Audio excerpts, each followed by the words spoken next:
আসসালামু আলাইকুম, সবাই কেমন আছেন? আশা করি ভালো আছেন। তো আমিও আল্লাহর রহমতে আপনাদের দোয়া ও ভালোবাসায় অনেক ভালো আছি। তো কালকে ছোটো বোনের বাসায় দাওয়াত দিয়েছিল, তো সারাদিন কী কী রান্না করলো, কী কী খেলাম, সেটাই আপনাদের সাথে ছোট্ট করে একটি ব্লগ শেয়ার করছি আর কি।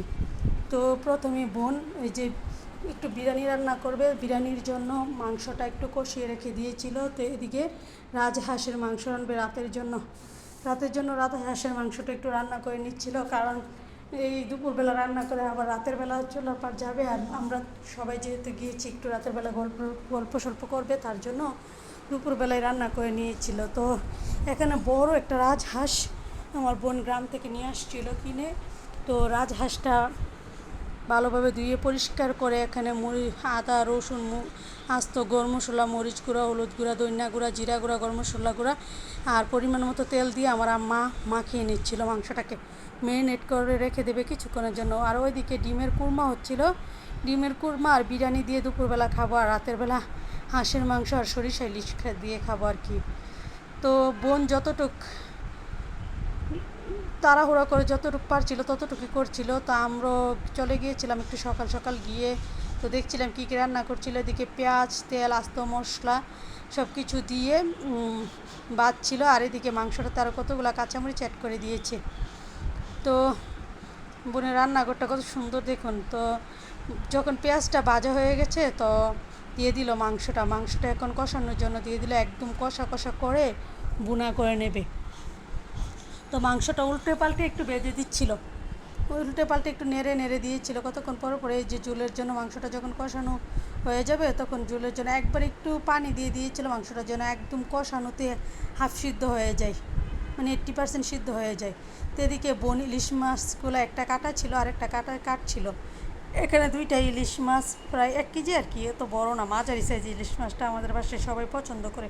দুটো ইলিশ মাছে ডিম হয়েছিল, তো ডিমগুলো কেটে কুটে আবার আলাদা করে রাখছিল। তো একটা মাছ কেটে রাখছিল সকালবেলা, আরেকটা মাছ বরফ ফ্রিজে ছিল, তো বরফ হয়নি, তাই এই মাছটাও কেটে নিচ্ছিল। কেটে তো মাছগুলো দেখুন পিসগুলো মোটামুটি খারাপ হয়নি, এই মাঝারি সাইজের মাছটা অনেক মজা। তো মাংসটা কষা কষা হয়ে বোনা বোনা হয়ে যাচ্ছিল। এই তো মাংসটা প্রায় বোনা বোনা হয়ে গেছে, দেখুন কালারটা কতটা সুন্দর এসেছে আর কি সুন্দর লোভনীয় লাগছে, খেতে খুব ইচ্ছে করছে। তো বোন আমাদের আবার এদিকে বিরিয়ানিটা রান্না করার জন্য প্রস্তুতি নিচ্ছিল, আর সরিষা ইলিশের জন্য এদিকে সরিষাটা পেস্ট করে নিয়েছে, এদিকে পেঁয়াজ, কাঁচামরিচ, রসুন দিয়ে পেস্ট করে নিয়েছে। তো এখন সরিষা ইলিশটা রান্না করবে। তো একটা কড়াইয়ে একটি ডালারি করে বেশ অনেকটা তেল দিয়ে দিয়েছে, দিয়ে পেঁয়াজ রসুন কাঁচামরিচ পেস্টটা দিয়ে দিয়েছে, দিয়ে একদম ভালোভাবে ভেজে তো এখন বাকি মশলাগুলো দিয়ে দিবে, সামান্য একটু হলুদের গুঁড়া, মরিচের গুঁড়া, লবণ দিয়ে মশলাটাকে ভালোভাবে কষিয়ে নিচ্ছিল, কষিয়ে একটু জিরার গুঁড়ো দিয়ে দিয়েছিল। তো এখন মাছগুলোকে একটু সামান্য মরিচ গুঁড়া দিয়ে মাখিয়ে নিচ্ছিল আর কি, কালারটা একটু সুন্দরের জন্য। তারপর সরিষার বাটাটা দিয়ে একটু কষিয়ে মাছগুলো দিয়ে দিল, মাছগুলো দিয়ে উল্টে পাল্টে ভালোভাবে একদম কষা কষা করে ভাজা করে নিচ্ছিল, মানে ভিতরটা যেন সিদ্ধ হয়ে যায়। তারপর সিদ্ধ হওয়ার সাথে মাছটা ভালোভাবে যেন কষানো হয়ে যায়, নয়তো কাঁচা একটা ফ্লেভার থাকবে। কষানো হয়ে গেলে তো মাছটাকে একটু সামান্য পরিমাণ জল দিয়ে একদম মাখা মাখা করে নেবে। সরিষা ইলিশ এভাবে রান্না করে দেখবেন, খুব মজা লাগে খেতে, ভিতর থেকে একদম মাছটা সফট হয়, খেতেও খুব মজা লাগে। এই তো মাছটা প্রায় কষানো হয়ে গেছে, একদম বারবার উল্টে পাল্টে কষে দিচ্ছিলো, মাছটা যেন ভেঙে না যায়, আবার কষানোটা সুন্দরভাবে হয়ে যায়। তো এরকম করে মাছটা কষিয়ে নিচ্ছিল আর কি। তো সবশেষে সামান্য পরিমাণ ঝোলের জন্য পানি দিয়ে দিল, দিয়ে একদম মাখা মাখা করে তুলে নিয়েছে।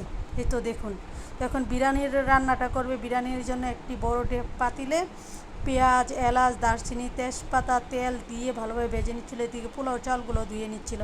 যখন পেঁয়াজ তেলটা ভাজা হয়ে যাবে, মাংসটা আগে থেকে রান্না করে রেখেছিল, মাংসটার ভিডিওটা নেওয়া হয়নি, মানে অনেক বড় ভিডিও হয়ে যাচ্ছিল তার জন্য। তো এই যে চালটাকে ভালোভাবে বিরিয়ানি চালটাকে ভেজে একদম লাল লাল করে ভেজে নিয়েছে, ভেজে তো মাংসটা দিয়ে দিচ্ছিল। মাংস একদম বড় বড় পিসেস করে ভেজে একদম আলু ও 2টা বড় বড় পিসেস করে ভেজে একদম কষিয়ে আগে থেকে রেখে দিয়েছিল। তো চালটার সাথে মিক্স করে এখন ফুটন্ত গরম পানি দিয়ে দেবে, মানে চাল মাংস অনুযায়ী, আমরা মেপে পানি দিই না, আমরা আল্লাহর রহমতে অনুমানের উপরে পানি দিই, একদম পারফেক্ট হয় বিরিয়ানিটা। তা আপনারা যদি 1 কেজি চাল হয় 2 কেজি পানি দিবেন, হাফ কেজি চাল হলে 1 কেজি পানি দিবেন, বা 2 কাপ চাল হলে মানে পানির চাউলে ডবল পানি দিবেন আর কি। আমরা একটা মানে রান্না করতে করতে একটা অনুমান হয়ে গেছে আর কি, যে কোনটায় কী পরিমাণ পানি লাগবে, মানে এরকম আর কি। এই তো বিরিয়ানিটা হয়ে গেছে, দেখুন বিরিয়ানির কালারটা কত সুন্দর হয়েছে। আর খেতেও মানে বিরিয়ানিটা একটু অন্য ধরনের করেছিল আর কি, খুব মজা হয়েছিল বিরিয়ানিটা এভাবে। তো প্রথমে আমরা দুপুরে খাবারটা খেয়ে নেব। তো শুক্রবার তো গোসল গোসল করে নামাজ পড়ে তো খেতে বসে গেলাম। এদিকে ডিমের কুরমা নিয়ে নিলাম, এদিকে চিকেন নিয়ে নিলাম, নিয়ে খুব মজা করে বিরিয়ানিটা খাচ্ছিলাম।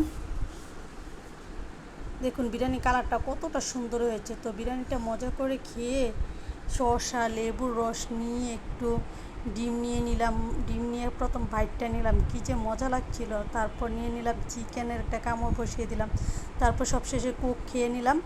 কোক খাওয়ার পরে বিকালবেলা আবার সে বোন শ্যামাই রান্না করেছে, একদম বেশি করে গায়ের দুধ দিয়ে ঘন করে একটা শ্যামাই রান্না করছে। এত মজা হয়েছিল শ্যামাইটা, বলে বোঝানোর মতো নাই, মানে এতটা মজা লাগছে। তো সবশেষে একটু চা খেয়ে নিলাম সবাই মিলে। চা খাওয়ার পরে এদিকে তো বোনের বাসায় ছিলাম কালকে সারাদিন, আর যাইনি আমরা বাসায়। তো এদিকে বোন জামাই আবার আমাদের সবার জন্য আইসক্রিম নিয়ে আসছিলো, তো আইসক্রিমটা খেয়ে নিচ্ছিলাম। দেখুন এইগুলোর এই আইসক্রিমটা খুব মজা লাগে খেতে। তো রাতের খাওয়ার জন্য এদিকে আমরা, তো এদিকে রাতের খাবারের জন্য প্রথমে নিয়ে নিলাম ভাত, সাদা ভাত, লেবু, তারপর সরিষা ইলিশের মাছটা এত সফট ছিল আর গ্রেভিটা মানে খুবই মজা হয়েছিল। এতটা মজা হয়েছে যেটা বলে এক্সপিরিয়েন্স করতে পারবো না, যে এতটা মজা হয়েছে। তো লাস্ট পাতে নিয়ে নিলাম রাজহাঁসের মাংস। রাজহাঁসের মাংসটা মানে এতটা নরম আর এতটা সফট হয়েছে, আর খেতেও মানে দুর্দান্ত একটা স্বাদ ছিল, এত মজা লেগেছিল। তো সবাই ভালো থাকবেন, আল্লাহ হাফেজ, আসসালামু আলাইকুম।